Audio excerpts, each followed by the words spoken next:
Shalom.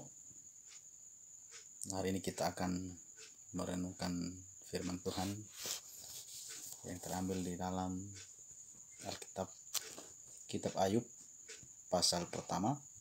Kita baca ayat yang ke-20 sampai ayat yang ke-21. Maka berdirilah Ayub lalu mengoyak jubahnya dan mencukur kepalanya. Kemudian sujudlah ia dan menyembah. Katanya, dengan telanjang aku keluar dari kandungan ibuku, dengan telanjang juga aku akan kembali ke dalamnya. Tuhan yang memberi, Tuhan yang mengambil, terpujilah nama Tuhan. Maka ini firman Tuhan yang sudah kita baca tadi. Sebelum saya menjelaskan kepada kita, saya mengajak kita untuk berdoa terlebih dahulu. Mari kita berdoa. Bapa di surga, kami bersyukur atas kasih dan anugerah-Mu. Tuhan memungkinkan kami untuk boleh membaca firman Tuhan dan merenungkan firman Tuhan saat ini. Tuhan, tolonglah kami untuk kami boleh mengerti dan memahami firman-Mu sehingga kami menjadi anak-anak-Mu yang Tuhan kehendaki. Terima kasih Bapa, kiranya nama-Mu dipuji dan dimuliakan dalam pemberitaan firman. Dalam nama anak Yesus Kristus kami berdoa. Amin. Bapak, Ibu, saudara-saudara yang dikasihi Tuhan, firman Tuhan ini tidak asing lagi bagi kita. Kita mungkin sering sekali mendengarkan atau membaca, merenungkan firman Tuhan ini sendiri. Saya memberi tema firman Tuhan ini hidup penuh syukur. Tentu kita mengerti apa itu katanya hidup yang penuh dengan syukur.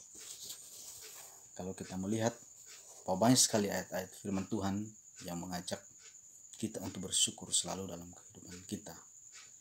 Ini sesuatu juga perintah dari Tuhan bahwa setiap umat yang percaya kepadanya harus memiliki hidup yang bersyukur. Kalau kita bisa melihat bahwa bersyukur merupakan salah satu ciri-ciri orang percaya kepada Tuhan. Orang yang dipenuhi oleh roh Tuhan, orang yang dipenuhi oleh firman Tuhan yang selalu bertindak. Ini adalah orang Kristen yang memiliki iman kepada Tuhan. Namun yang menjadi pertanyaan kepada kita adalah, apakah bersyukur merupakan keharusan atau boleh tidak? Boleh juga iya.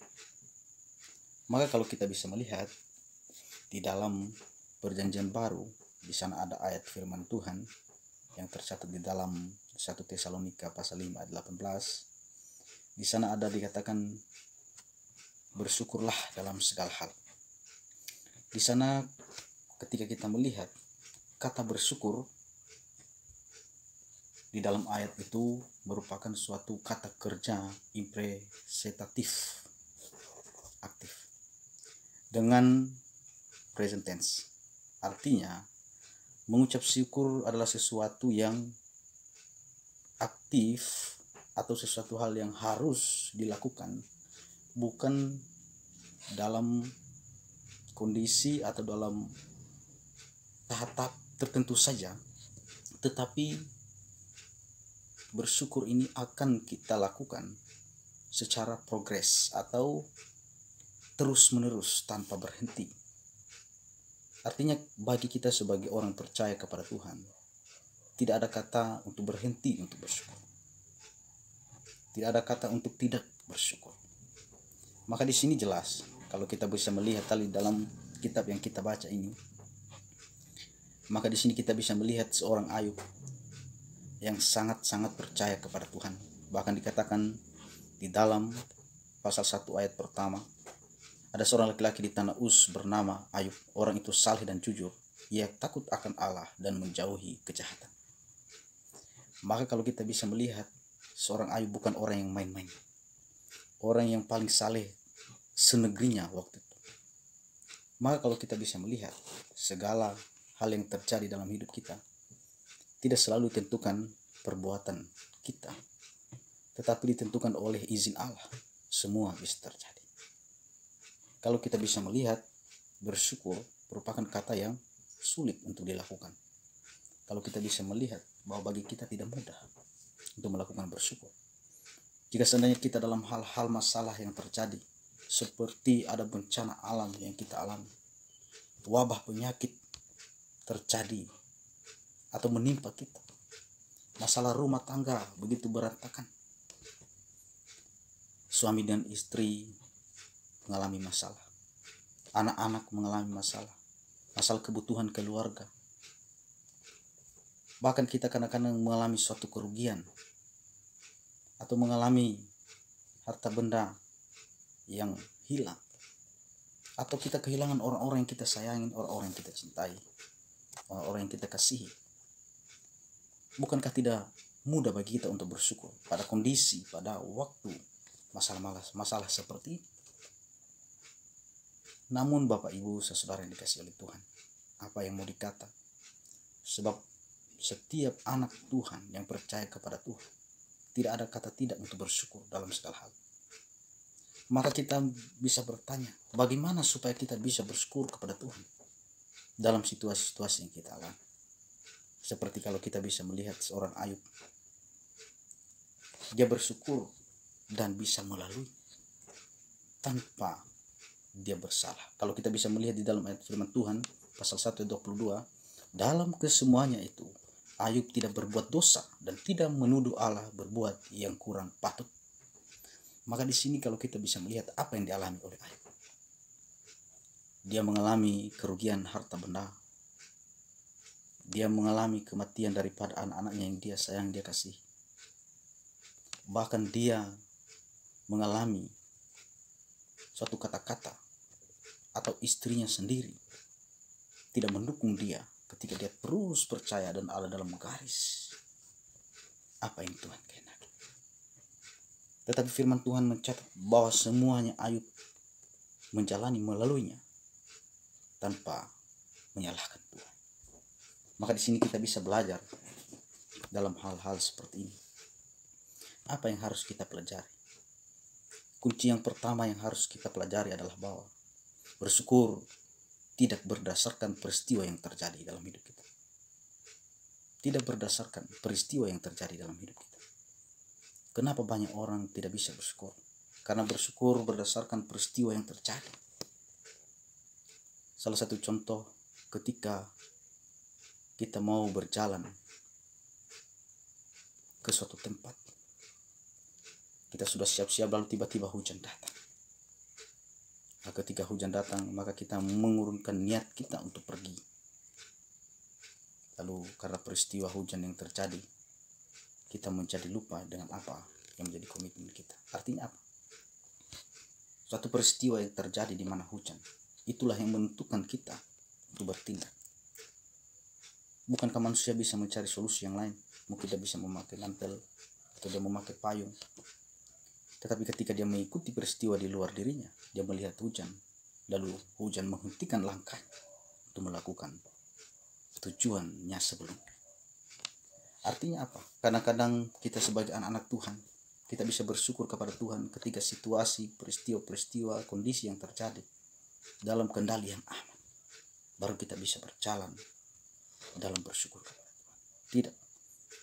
Kita harus siap sedia baik atau buruk waktunya. Kita harus mengucap syukur kepada Tuhan. Sebab Tuhan, dialah yang segala-galanya bagi kita. Kenapa banyak orang mati jadi martir hanya untuk Tuhan? Itu karena mereka mengerti bahwa percaya kepada Tuhan bukan sekedar keadaan, bukan sekedar peristiwa yang terjadi, tetapi karena mereka memiliki Tuhan dan Tuhan sudah menjadi milik mereka secara pribadi. Yang kedua yang harus kita belajar, bahwa bersyukur harus berdasarkan hal-hal yang kita miliki, yang paling berharga dan paling mahal. Bersyukur yang pertama yang harus kita dasarkan adalah bahwa karena kita memiliki Tuhan. Karena kita memiliki Tuhan. Jangan kita bersyukur karena berdasarkan sesuatu yang hilang. Kadang-kadang orang ketika dulunya dia sehat, dia begitu semangat untuk bersyukur kepada Tuhan. dia selalu berdoa, dia selalu membaca firman Tuhan. Tetapi ketika dia mengalami kehilangan kesehatan, mengalami kehilangan pekerjaan, mengalami kehilangan hal-hal yang bahagia dalam hidupnya, lalu dia mulai menarik diri daripada Tuhan. Dan dia berkata bahwa ternyata Tuhan tidak ada gunanya. Yang ketiga, bersyukur. Kita jangan fokus pada berkat Tuhan saja, tetapi bersyukur harus berdasarkan bahwa kita mengerti pemberian Tuhan kepada kita. Apa yang kita miliki semuanya hanya sesuatu titipan bagi kita. Seorang Ayub, dia mengerti hal ini dengan baik sehingga dia mampu melewatinya. Ketika harta bendanya, hewannya, dan segala miliknya hilang, tetapi dia tidak mengkhianati Tuhan. Nafkah hidupnya hilang, keluarganya kacau, teman-temannya pun menyalahkan dia, tetapi dia tidak memandang semuanya di situ, tetapi dia hanya memandang bahwa Tuhan yang memberi segala sesuatu, Tuhan yang menitipkan atas hidupnya semuanya itu. Tetapi ketika dia mampu melewatinya, apa yang terjadi? Dia menang atas imannya, dia menang atas segala masalah, dia menang atas segala apa yang dialami, dia menang atas situasi, dia menang atas segala sesuatu yang terjadi. Dan Tuhan bisa mampu memberi dia lebih daripada itu. Maka Bapak Ibu Saudara yang dikasihi oleh Tuhan, mari kita jangan berhenti untuk bersyukur kepada Tuhan. Jangan kita mengundurkan diri untuk beribadah kepada Tuhan. Jangan mengundurkan diri daripada kita berdoa, membaca firman Tuhan, dan mempertahankan, terus mengerjakan keselamatan kita. Kita harus sesuai apa yang sudah kita terima iman kita. Itulah yang harus kita jalankan sebagai umat pilihan Tuhan. Terima kasih, demikian pemahaman firman Tuhan kepada kita pada kesempatan ini. Kiranya renungan ini menjadi berkat bagi kita semua. Tuhan memberkati. Shalom.